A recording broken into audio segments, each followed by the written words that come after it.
Crowded places feel safe. That's the lie. Police believed a killer making taunting calls had to be hiding somewhere dark and remote. But one small signal kept appearing in the middle of Manhattan's rush-hour crowd, a place where thousands of ordinary people walked past every minute. And for years, no one realized what was standing right among them. In July 2009, a 15-year-old girl named Amanda received a phone call from her older sister, Melissa. When Amanda answered, she didn't hear her sister's voice. She heard a man. He was calm, deliberate, and entirely in control. Over a series of short, agonizing calls in the following weeks, this stranger taunted the teenager. He told her what he had done to her sister. He told her that Melissa was dead. When law enforcement traced the origin of these calls, they expected to find a signal pinging off a remote cell tower in a remote area, a dark basement, an abandoned building, somewhere hidden. Instead, the signal bounced off the busiest, most densely populated pieces of real estate on the planet: Midtown Manhattan, Penn Station, Madison Square Garden. The killer wasn't hiding in the shadows. He was standing in the middle of daylight, surrounded by tens of thousands of people rushing to work, catching trains, and buying coffee. He was holding a dead woman's phone to his ear, speaking to a terrified teenager, entirely invisible in the crowd. There is a specific kind of terror in knowing that a monster doesn't have to retreat from society to get away with murder. Sometimes they just put on a suit and blend right in. For 13 years, the Long Island serial killer was a phantom. The case terrified the public, embarrassed local law enforcement, and left a scar on the cultural psyche of New York. But today, the capture of the man believed to be that phantom reveals something far more unsettling than a campfire ghost story. It exposes a profound misunderstanding of how modern predators operate, the systemic blind spots of local police, and the absolute illusion of digital anonymity. To understand how a serial killer operated in the 21st century and how he got away with it for so long, you have to understand the specific ecosystem of the late 2000s internet. Between 2007 and 2010, Craigslist was the Wild West. It was a digital bulletin board where you could buy a used couch, find an apartment, or hire an escort. For a subset of young, vulnerable women, Craigslist was a way to make money without a pimp, without walking the streets, and with a presumed layer of safety. They could screen clients online. They could use disposable prepaid phones, burner phones, purchased with cash from a local convenience store.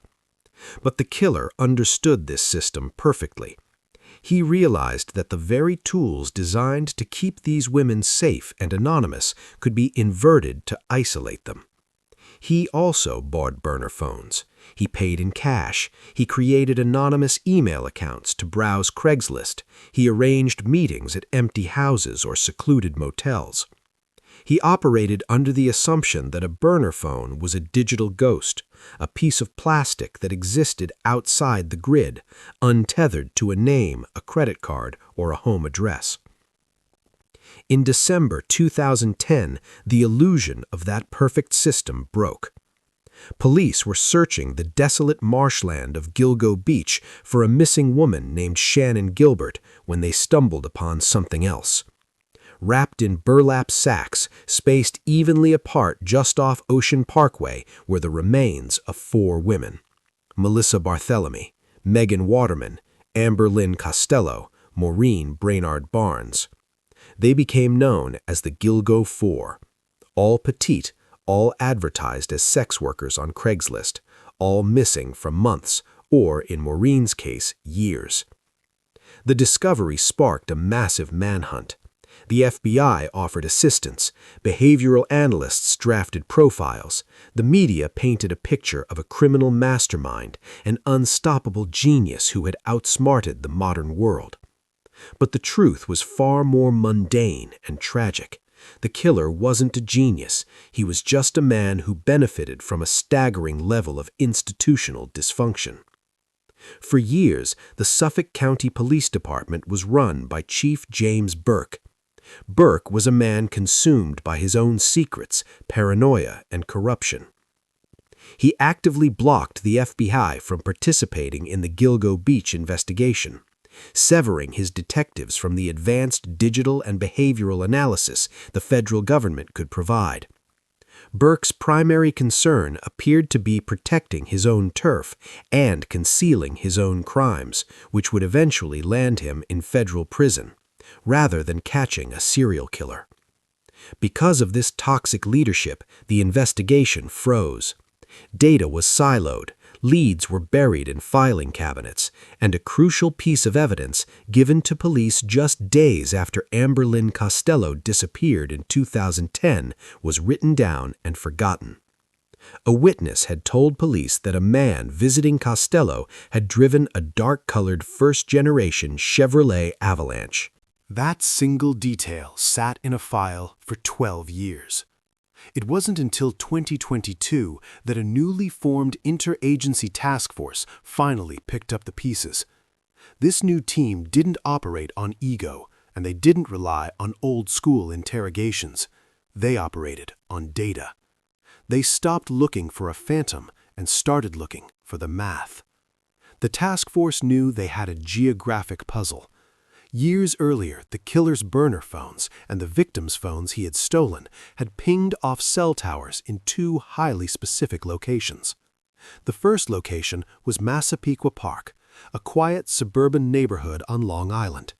This is where the phones pinged at night. The second location was Midtown Manhattan. This is where the killer had stood when he taunted Melissa Barthelomew's teenage sister. It was also where he made contact with other victims during the day. The logic was simple. Find a man who sleeps in Massapequa Park and works in Midtown Manhattan. But there are thousands of people who fit that description. The Long Island Railroad moves massive crowds between those two exact points every single day. Then, the task force found the 2010 witness report about the Chevy Avalanche. They didn't search for a killer.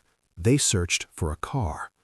They ran a database query through the New York State Department of Motor Vehicles, looking for first-generation dark-colored Chevrolet Avalanches registered in 2010. They cross-referenced that list with residents of Massapequa Park. The list shrank, and suddenly, at the center of the Venn diagram of cell tower pings, Long Island commuters, and Chevy Avalanches was a single name: Rex Heuermann. When investigators pulled his profile, it felt like a heavy, sickening click of a lock falling into place. Heuermann wasn't a drifter. He wasn't a mastermind hiding in the woods. He was a 59-year-old architect. He was married. He had 2 children. He lived in the house he grew up in, a crumbling, overgrown property sitting right in the middle of a manicured suburban street in Massapequa Park. Every morning he put on a suit, walked to the local station, and took the train into Manhattan. His office was on Fifth Avenue, right in the heart of Midtown. He spent his days negotiating building codes, navigating the complex bureaucracy of New York City zoning laws, and obsessing over the exact measurements of doors, hallways, and structural supports. He understood how systems worked. He understood blueprints. He understood how to compartmentalize physical space.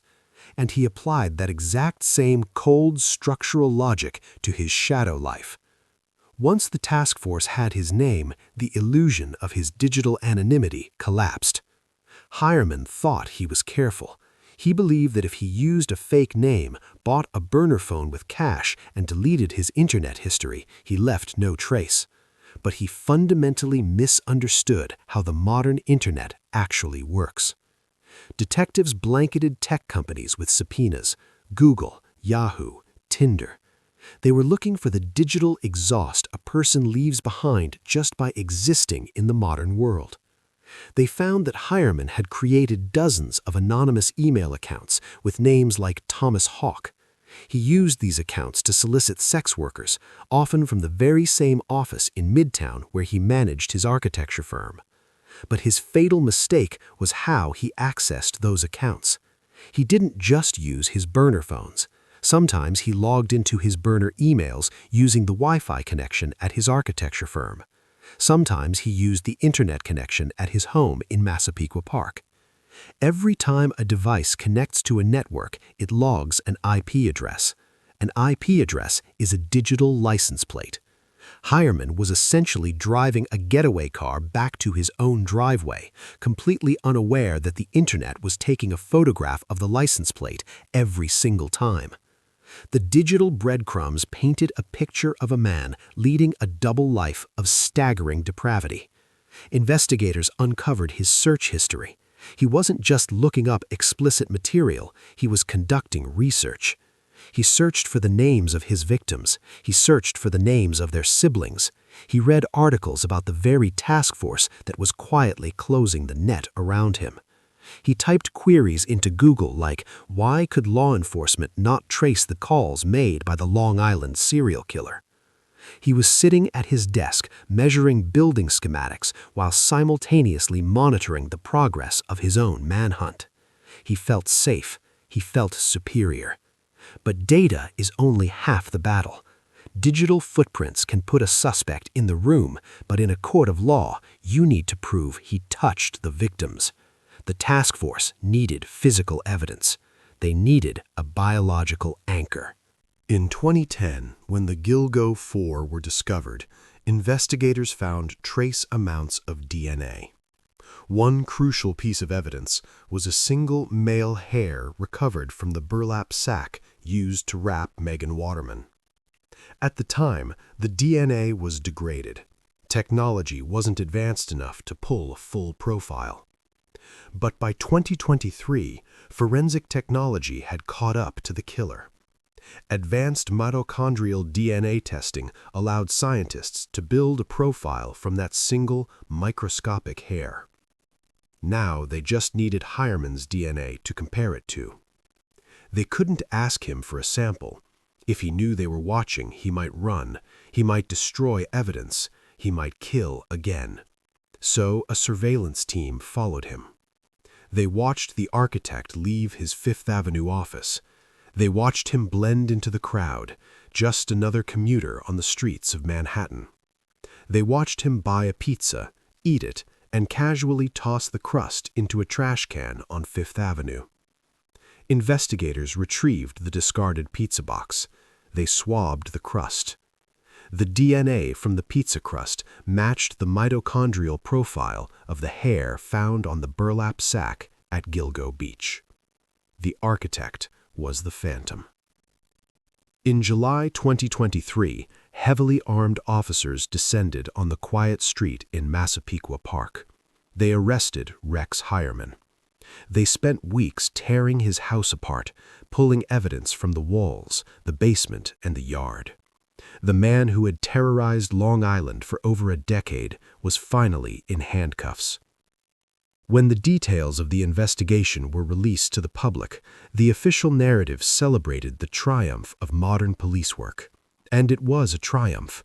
The task force executed a flawless, quiet, and overwhelmingly thorough investigation. But beneath the press conferences and the headlines lies a much more uncomfortable reality. Rex Hireman wasn't an evil genius.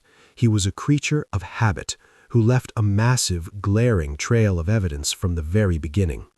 The clues to stop him existed in 2010. The cell tower data was there. The Chevy Avalanche tip was there. The pattern of behavior was there. He didn't evade capture for 13 years because he was untraceable.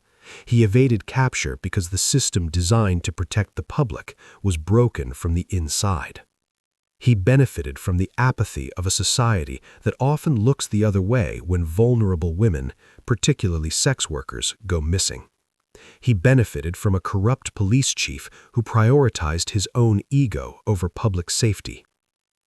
This case forces us to reconsider everything we think we know about predators. We are conditioned by movies and television to look for the outlier, the creepy loner, the man hiding in the woods. But Hireman's life was painfully normal. He went to neighborhood meetings, he argued with his neighbors over property lines, he paid taxes, he took vacations. He used the sheer volume of modern life to camouflage his cruelty. He understood that in a city of 8 million people, nobody is really looking at anyone else. His capture is a testament to the fact that true anonymity no longer exists. The burner phones he bought to hide his identity became the exact beacons that led police to his front door. The internet he used to hunt women eventually recorded his every move. The technology he thought he had mastered ultimately betrayed him. But there is no real closure here, not for the families of the victims who spent over a decade screaming into a void ignored by the very people sworn to help them, and certainly not for the public, because while Rex Hireman sits in a jail cell, his story leaves behind a lingering, heavy truth. For 13 years, this man boarded the Long Island Railroad. He sat in crowded train cars, holding his briefcase, staring at his phone. He rubbed shoulders with students, tourists, and businessmen. He walked through Penn Station, entirely unbothered, carrying the weight of what he had done in burlap sacks on a desolate stretch of beach. He thought he was invisible, and for a very long time he was. It makes you wonder as you sit on a train or walk through a crowded plaza or stand in line for coffee, surrounded by hundreds of strangers looking at their phones. Who else is blending in?